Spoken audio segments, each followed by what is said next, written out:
Good afternoon. I'm Mary Edwards. I'm a pediatric surgeon currently practicing in upstate New York at Albany Medical Center. So before I get started, I have to share something that happened 2 days ago. So I was in line getting ready to buy lunch, and I turned around and I saw a very dear old friend from my training. And we were talking and chatting and laughing, and I'm talking to his wife, and they asked me why I was here. I said, I'm giving a tech talk. And his wife said, what's your talk about? And I said, radiation safety. Smiles disappeared. They looked at me with what I can only describe as horror and said, Mary, how did they get you to agree to do that? And after that, I'm forced to follow a talk on prenatal CDH diagnosis. So it's not lost on me that this isn't the most glamorous of subject matter, but I'm going to power through it because I do think it's important. And I actually, I do feel a little bit passionate about it, and I'm hoping in a few seconds to be able to tell you why I think you should think it's important too. So like I think many of you, or a few of you in this room, I'm a trauma medical director. Now, I work at a combined center, pediatric and adult. I spend an exhaustive amount of time and energy trying to convince general surgery residents, trauma critical care surgeons, general surgeons, emergency medicine doctors, to really think about their imaging practices, to really sort of consider it, because I strongly believe that ionizing radiation is a wonderful tool. It's tremendous. So many people benefit from it, but like everything else we do in medicine, it comes at a cost, right? And it particularly comes at a cost when you talk about implementing it on children. So how hypothetical would it be of me, maybe even disingenuous, to preach this, walk into an operating room, step on a pedal of a C-arm, and not be every bit as responsible? So, and I think now at this point in my career that I've gone through several hospital systems, that it's a common truth that while all surgeons use the C-arm, are credentialed on the C-arm, frequently implement the C-arm, very few of them know how it works or have received really any training about it. And to me, that just doesn't make sense. So, and I don't know how to advance this. Oh, here we go. And unlike a lot of other things we do, this doesn't just affect our patients' health, it affects our health and the health of our team. And so, we've heard a lot about being a servant leader. Well, if you don't pay attention to things that can affect the health of your team, I would say you're really not being a very good servant leader.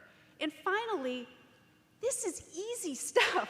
I mean, this is very, very simple, and I'm going to challenge myself to give you 5 things, 5 in 10 minutes, that if you understand and you do routinely, it will give you better images with the C-arm, and almost universally, it will decrease the radiation dose to your patients, to yourself, and to everyone else in the room. So 5 things. We're going to go. 1, position the patient as close as you can to the II or the flat plate detector, depending on what type of machine you're using. 2, collimate. 3, use pulse and not continuous modes. 4, avoid mag. And 5, shield. That's it. That's it. So to understand these things, you do have to know a little bit about how the C-arm works. So on the left, you've got a C-arm with a flat plate detector. If you are in a well-resourced hospital, that's the machine you're going to see. If you're in about 80% of the hospitals across the country, you're going to be working with the dinosaur on the right. That's the one with the image intensifier. If you work where I work, you get the flat plate detector if ortho's not busy that day. But the flat plate detector is in general going to give you a better image at a lower dose of radiation. However, everything I'm going to say today applies to both machines. The principles are the same. The physics behind it's a little bit different, but the principles are the same. So these machines work on a principle called automatic brightness control. Now with the flat plate detector, it's really signal to noise ratio, but it's similar. So they're very smart. The machine is designed to give you the same quality image regardless of how big the patient is. So what happens is radiation leaves the tube underneath the table, goes through the table, through the patient, hits the II or the flat plate detector. What's amazing to me is that of all the radiation that leaves that tube, 1% of it is what contributes to your image. The rest of it is absorbed by the patient, that's the patient dose, or it's scattered around the room. And so that's your dose or maybe the staff dose around you. But the machine's very smart. So if that II detects that it is not getting enough radiation to give you a good image, it is sending a message back down to the tube to amp it up. And so you'll get more radiation, more amperage, more kVps coming through that tube to give you a better image. If it detects that it's getting too much radiation, it does exactly the opposite. It's really important to understand that. So obese patient, you get more radiation. If there's metal in the field, lead in the field, you get more radiation because the machine is trying to penetrate that. If the patient is too close to the source, you get more radiation. Now, part of that is because a function, when you look at the function of radiation dose according to distance, it is an inverse square relationship. So if the patient is twice as close to the source, 4 times as much radiation. You know, 1/3, nine times. I mean, you get it. So the closer you are to the source, the more radiation you're going to get. But as that beam comes through the patient, now you've got more space for it to dissipate. And so the image is going to have more scatter. It's not going to be as good. And the machine may compensate for, that in ways, in terms of applying energy, that aren't going to really help you and may result in an increased dose. So the bottom line here is take the time, let anesthesia fumble around, get the little remote control to raise the table. Get the patient as close to that II as possible. You want that II seeing the same amount of radiation that the patient is seeing as much as possible because that's how it's designed to work. Think about it. When you get a plain X-ray, is the plate 2 feet away from the patient? No, it's right at the patient. That's how this technology is designed to work. When you look at this and you understand sort of this function of automatic brightness control, you get why it is such a bad mistake to put a lead apron on top of the patient when you're using the C-arm. I cannot tell you how many times I have seen that error made. So not only is that going to absolutely not protect your patient at all, but automatic brightness control, right? It's going to actually amp up the radiation dose to the patient, doing exactly the opposite of what you want when you shield them, right? So, 1, raise the patient close to the II as possible. So by convention, the tube comes from the floor, right? Now, it doesn't have to, but that's where the tech's always going to put it. And that really has nothing to do with the image quality or the patient dose. What it has everything to do with is the scatter around the room. So the patient and the OR table are part of what protects you from the X-ray, right? And so it's important to understand that if you're going to turn the C-arm, okay? So if you're going to sort of cant it to get an oblique view, or if you're going to completely rotate at 90 degrees to get a lateral, you have to understand the impact that that's going to have on the room. If you do that, you want to either stand directly behind the source, and if you're not behind the source, you do not want to be on the same side as the tube. You want your medical students, your residents, whatever, on the other side to protect them as much as possible. Collimation. I would submit to you that I rarely see this used, and it's something we probably should use all the time. So right at where the X-ray tube is, above it, there is a metal plate that is retractable, okay? What that metal plate will do is focus the beam. And all you have to do is say to the X-ray tech, collimate down on the mediastinum, the heart, the right upper quadrant, whatever it is. And what it's going to do is it's going to focus that beam. And that's going to result in a number of things. 1, a lot less scatter around the room, like 60% less if you collimate tightly. 2, a lower dose to the patient because you're significantly decreasing the surface area, and so the total dose to the patient will come down. But 3, a better image.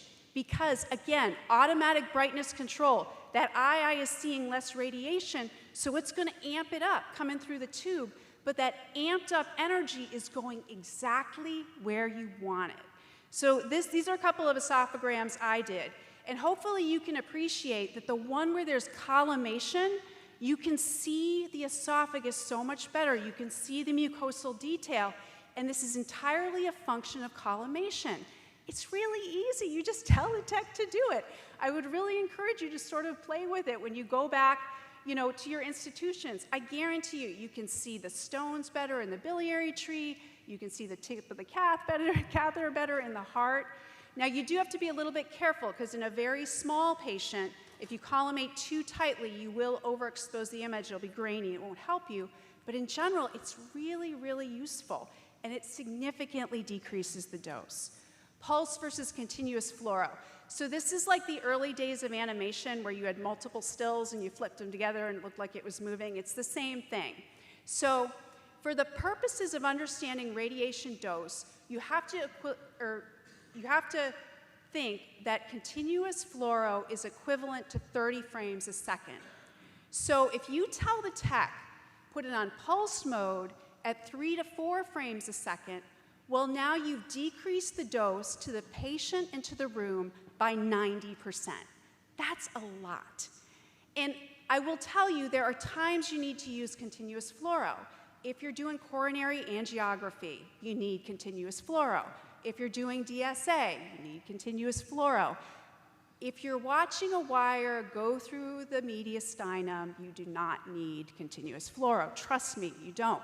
If you're watching a column of contrast come through the biliary tree, you don't need continuous fluoro. You just don't need that spatial resolution. And so going to the pulse mode, again, you just tell the tech to do it. It's a really easy way to decrease the dose. Mag setting, try and avoid it. Most of us know that every time you tell the tech to mag up, it's more energy. Now, this is one instance where the flat plate detector is clearly superior. You can mag up on that flat plate detector. It will still increase the radiation dose, but not nearly as much as with the II. So sometimes you gotta mag up. I mean, you're there, you gotta use it. But what I would say is before you do that, try collimation first, and you might not have to. And if you do have to mag up, please try and put it in pulse mode, and you'll compensate for that difference in radiation. Shielding. So, clearly in this scenario, the patient, when you use the C-arm, is the one that gets the bulk of the radiation dose. But a close second is the surgeon. Now, I don't have to tell people in this room, I know that they've got to wear their lead aprons and their thyroid shields. We all know that, right? You got to do that. But what's been left out of the conversation for a very long time is this. So there's increasing realization that the lens of the eye is one of the most radiosensitive parts of the body. Like I said, I work in trauma, and I've seen over the years that brain CTs on infants are now configured with a plane of imaging that really takes the orbit out.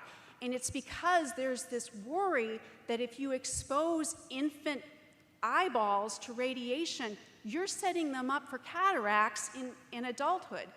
It used to be thought that opacities of the lens were a deterministic effect of radiation, and as long as you were below about 500 milligray, you'd be fine.